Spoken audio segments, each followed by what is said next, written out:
Hi, this is Mr. McLean, and in this section of video, we're going to be taking a look at the initial stages of moving from a gene towards protein. So that means that we're going to be looking at the transcriptional process as we kind of progress through this chapter. Probably one of the first things that I want to emphasize is how we eventually came to our central understanding of molecular biology, and that is the concept that our genes have the capability of coding for proteins. So that's changed in a variety of different ways in terms of the specifics of it, and we'll talk more about that as we progress through the course. But the general idea of this particular experiment, the Beetle and Tatum experiment, is that they were working with mutated versions of bread mold. And when we looked at the wild type bread mold, we saw that under a minimal medium, they were able to just basically go through there and under all circumstances be able to produce arginine, which is the amino acid that was being produced through the precursor and then the three different enzymatically controlled steps. When we looked at each of these different categories of mutants, we found that each one of them was falling short at a different position. So for example, in class 1 mutants, they couldn't go through and naturally produce arginine, but if we added, one of the preliminary steps, thereby jumping past where we were missing something, the idea was this had to be a metabolic error caused by a missing enzyme, which eventually was traced back to a missing gene or a faulty gene. Same thing right here, and same thing right here.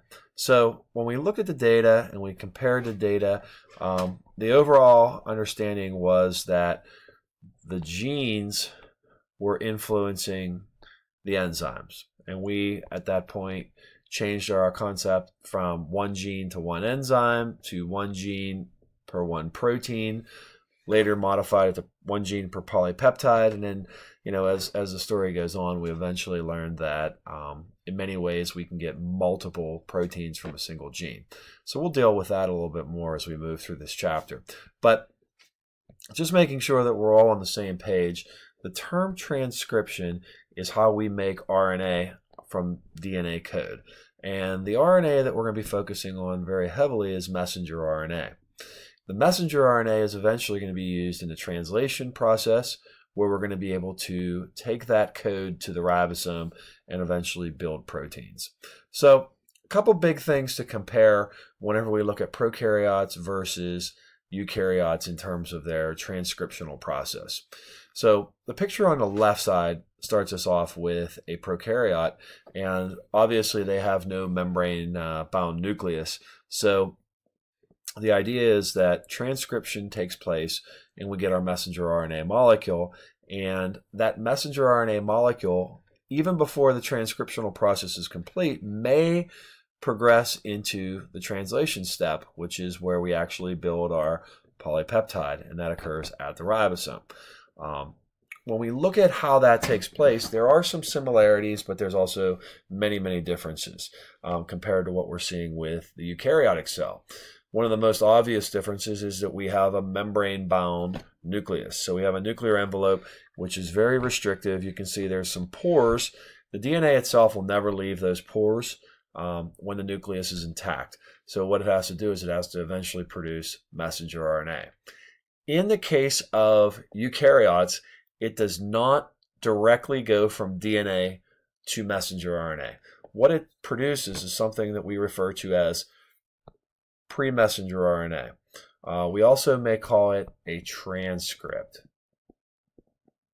Okay, and in some cases it's called the primary transcript.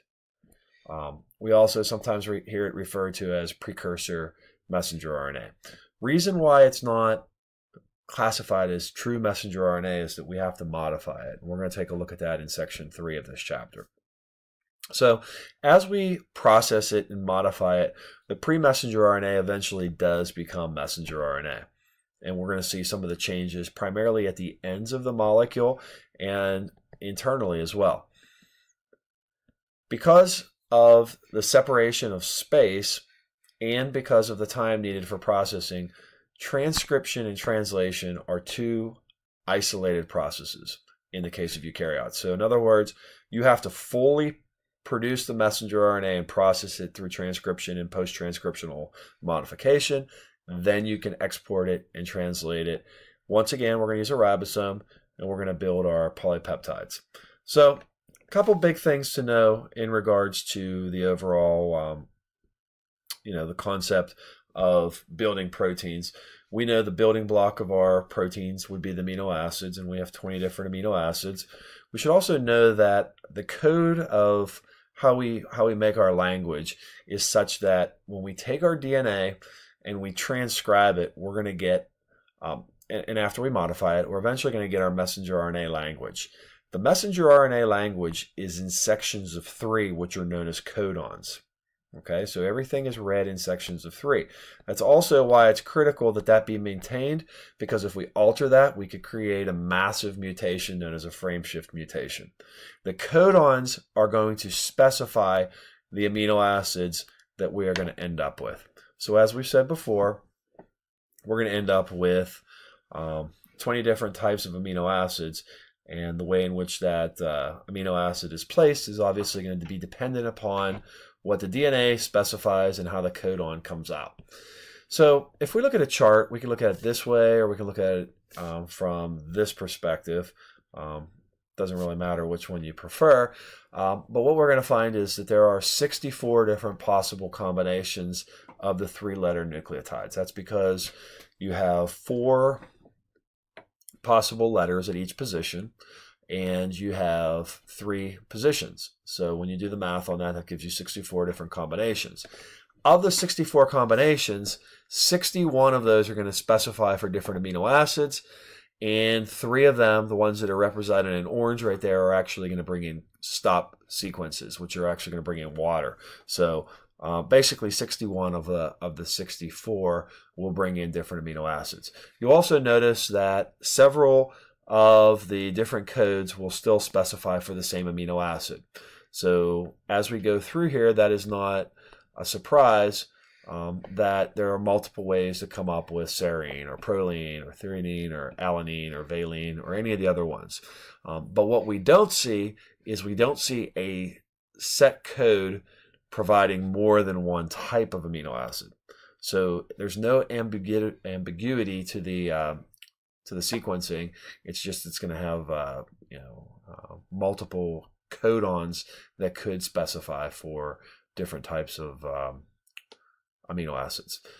All right, so one of the things I put some of these different pictures in the presentation where you can see some of these bioengineering modifications that have taken place, and really the purpose of that is just to show you that you have a universal code. So the code that works for eukaryotes is not different than the prokaryotic code. Now, getting it to be expressed is definitely going to be more involved, and we'll learn more about that in Chapter 18 as far as controlling the expression.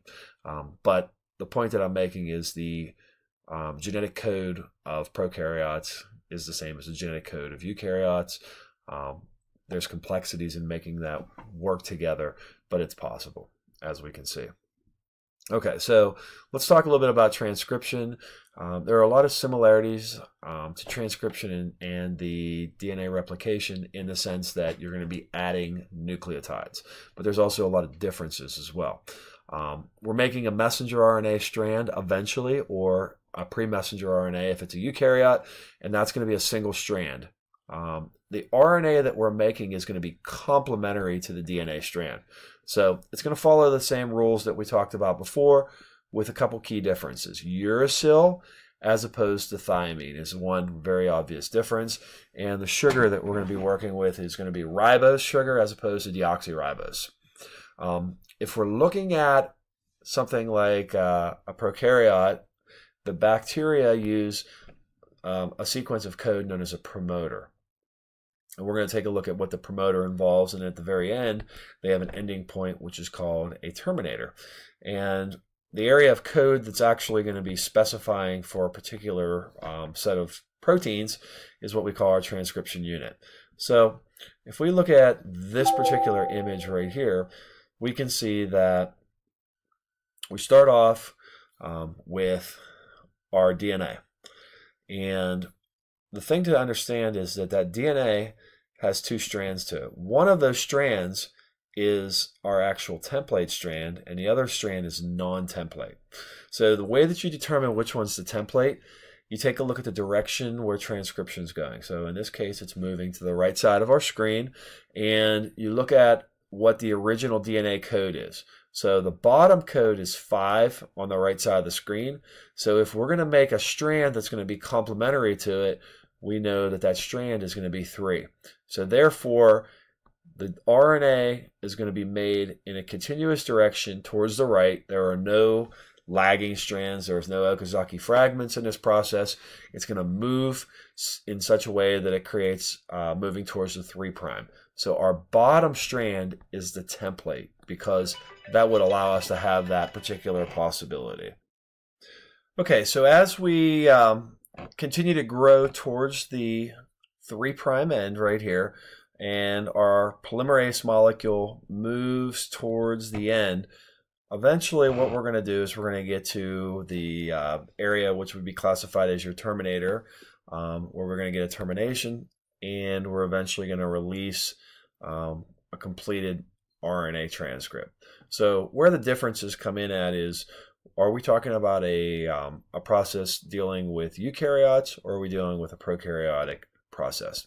So let's review very quickly the 3 stages of transcription as far as what's happening with this. And we can see that we have the initiation, the elongation, and the termination. So when we look at a sequence of code, we refer to that as a promoter as kind of the starting point. And what it's going to do is it's going to be upstream of where the actual beginning process is at. We're also going to notice that there are a collection of other proteins that are going to be very relevant in this process. They are referred to as transcription factors. So this particular slide right here shows us an example of a section of code. Now, a very, very common promoter is a sequence known as TATAAAA. So that TATA box is our beginning point, and as part of that, what we're going to do is we're going to see a collection of these proteins that serve as transcription factors coming in there and assisting and mediating with the binding of the polymerase II molecule. So the RNA polymerase is going to kind of settle in right there. And what that does is that creates what's known as our transcription initiation complex. So it's the collection of the promoter, the transcription factors, and the actual RNA polymerase II, along with the section of code. So as we do that and we move through here, like I said, we're going to see the production of an RNA transcript. And as we move along with that particular building of the transcript, what we're going to find is that the ending mechanism is going to differ between the different types of organisms that we might be working with. In the case of a prokaryote, they're going to have a sequence that's essentially a terminator. It's going to end that. If we're dealing with the eukaryotes, what they're going to do is they're going to sequence out something known as a polyadenylation signal. And I'll show you a picture of that here in a coming slide. And basically, that is going to be a UTR, a untranslated region. So as we move into section 3 of this information, what we want to do is we want to focus in on the specifics of how we can modify that if it is indeed a eukaryotic molecule.